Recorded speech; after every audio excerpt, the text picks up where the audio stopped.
Everyone knows that the Amazing Digital Circus has had a few big problems in the fandom since its inception. From sexual content plaguing YouTube, to fake merch, content farms, scams, ships, and so much more. And that's what we're gonna be talking about in this video, so strap in because I got some wild stuff to show you. The first thing that I'm gonna be talking about in this video is the uprising of inappropriate, sexual, and downright disgusting content that people are making on YouTube about the Amazing Digital Circus. If you have been around the Amazing Digital Circus fandom for any period of time, you would know that some people in this community are downright freaky. This goes to show though, but why exactly does this content get made? If you do any amount of lurking, you'll see it for sure. What I'm talking about is sexual images or videos of the characters from the Amazing Digital Circus. These images or videos usually contain 2 or more characters doing things that, let's just say, are not family friendly. And we all know that the Amazing Digital Circus is supposed to be for kids, which makes this even more messed up. And it's not even their fault for finding it really, because just one quick search of the Amazing Digital Circus on YouTube and you'll see a bunch of really weird searches pop up. It's quite odd that someone would want to make this art in the first place, but what's even more strange to me is that people are actually consuming and enjoying this stuff as well. And while this might not be that big of a deal, we have to put ourselves in the mind of the show's creators. Imagine how you would feel if a show and characters you worked so hard to create, design, animate, write, etc. were made into a gross, inappropriate piece of art uploaded to the internet for anyone to access. I can't imagine that any of the show's creators are okay with this. In fact, Gooseworks revealed during a Q&A on Tumblr that they talked to Glitch Productions, the show publisher, about copyright striking and removing this content featuring their IP and characters, as they have the legal right to do so as far as I know. But I am not a lawyer, so take that with a grain of salt. Ships aren't as bad on the other hand, but can get freaky as well. A ship is when someone basically makes up a relationship between 2 characters that isn't necessarily canon or true to the show, but they have it in their head that it is true even though it's not. There was even a joke in the newest trailer for the Amazing Digital Circus episode 2, when Kane and Pomni are talking outside of the circus, and Kane is confronted by the sun about not having any dialogue. Threats on Kane's life are made until Kane reveals that there will be dialogue not just for the sun, but also 8 new characters, which we are shown the designs for right here. Hi, Kane!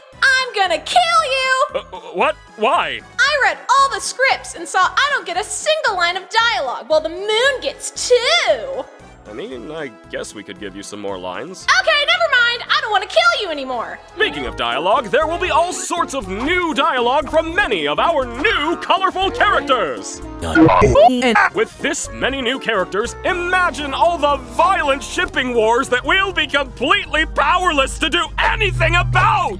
So as you can see, there's a more lighthearted stance on shipping since it is not necessarily harmful to the show's image, just someone having fun. What really is harmful though is the sexual content. I've already told you about Gooseworks' effort to get this content shut down, and it's pretty much for 2 good reasons. The first being is that it somewhat puts a preservation on new people's view of the show and may affect how they view it. Like when someone thinks of Pomni, they might not think about Pomni from the show, but they might think of some dirty comic in the dark side of the internet, which is not necessarily a great stigma to have about your show. The other reason is due to content farms and children's YouTubers using these sexual images to promote in their video for children. Typically, this comes in forms of images of characters doing sexually explicit poses and positions. This may be bad on its own, but once you consider that these videos are marketed towards children, it makes me sick to my stomach thinking about it in the first place. Children are impressionable, and exposing them to this Elsagate style of content cannot be good for them in the long run. But these channels don't care because they rake in a massive amount of money. Honestly, I'm shocked at how stuff like this is even legal, considering it's promoting sexual content to underage children. Some YouTubers get in trouble for posting thirst trap videos when they have a large fan base of minors. Why isn't this being talked about? I wish that someone at YouTube would remove their head from their rear end and actually fix this problem on the platform, because currently the moderation is piss poor and honestly almost non-existent. Next, I wanted to talk about the fake merch that continues to be sold illegally online, featuring designs of characters from the Amazing Digital Circus for profit that the original characters won't see a dime from. Gooseworks actually made a joke about this in the episode 2 trailer, which I told you about earlier. As you've just seen, Kane and Pomni were discussing how funds will be raised for the show. Before we see Kane transform into this disgusting abomination of a bootleg plush, Pomni looks at him confused before he turns back to normal normal and makes a remark about having quote-unquote fainted. Well, if you didn't know, what Kane was transformed into was one of the many illegal bootleg plushies that are being sold. Well, some people may think it's alright since there weren't any official plushies of Kane available even before now. It's still pretty illegal though, because they are still profiting off someone else's creation without their permission. It's also pretty easy to tell that it's a low quality product. With the website this plush is being sold from called digitalcircusplush.com, some people may think that it's an official product, and once they realize that it's completely lackluster in quality, they won't ever want to buy another Digital Circus piece of merch ever again, even if it's real, because a lot of people don't do a lot of checking before they buy something to see if it's official or genuine. Either way, I think it's pretty hilarious that Glitch is throwing punches at these illegal sellers. There's official Kane plushies and plushies for Jackson Pomni now though, so if you want a Digital Circus plush, please get the original and not the bootleg. Finally, I want to cover more on the content farms, and I'm gonna give it to you straight, it's bad out here. Ever since the Amazing Digital Circus first dropped, people have been frothing from the mouth to get video after video of the Amazing Digital Circus out, and my god, it doesn't stop. In case you didn't know, a content farm is basically a YouTube channel that constantly pumps out videos taking advantage of freelance writers, editors, and more, and makes as many videos as possible while maxing out the discoverability and search engine optimization, or SEO for short. While these channels may seem alright, it's not cool that they don't show any real passion for the Amazing Digital Circus, and instead only for money, which has been a big problem on YouTube lately. No one does it for the fun anymore. There's even theory channels out there that don't really even have quality theories. Some quote-unquote theorists will just say whatever comes to their mind and barely prove a point or elaborate on what they are talking about, and just make a half-baked theory. Some of these videos could even possibly be good, but because of their swift uploading schedule, there's no real time for quality, just quantity. And there's even a lot of channels that literally just use AI for their entire production. And well, yes, I will admit, I do have scriptwriters and I do have editors for this channel. We still put tons of time into these videos to make sure that the information we talk about is actually accurate and we get the best videos out for you guys every week. So if you want the most accurate theories, make sure to watch more of my videos. Anyways, back to what we were talking about. Well, not necessarily a theorist channel. One channel I would like to discuss a lot is LankyBox, and I swear to god, these guys have editors locked in their basement. They post like 5 videos a day on many different channels, and so many of them are about the Amazing Digital Circus as well. It's quite disheartening to see a series that so many enjoy be tainted by these bright hair colored goofballs. Half of these videos make me feel like I'm having a seizure with how damn bright they are. I really don't have an understanding for how kids watch this. Their bright and colorful thumbnails with exciting visuals promise a stimulating experience which younger kids are drawn to almost immediately. But this is made even worse by the uploads of some of the worst franchise milking I've ever seen. I genuinely pray for any kid whose attention span is destroyed by these YouTubers. Gooseworks even said when asked what their villain origin story is that it is LankyBox, and they are obviously a problem. It's so sad to see content creation become more about money than passion, and I really hope that this platform can one day go back to its roots. Because YouTube now seems really corporate, and channels are just optimized to make the most money they physically can, with little passion for anything. Hopefully, one day we will see a change, but until then, let's pray for LankyBox's editors and go on with our day. And if you want to watch more videos about the Amazing Digital Circus, you should click on this video right here.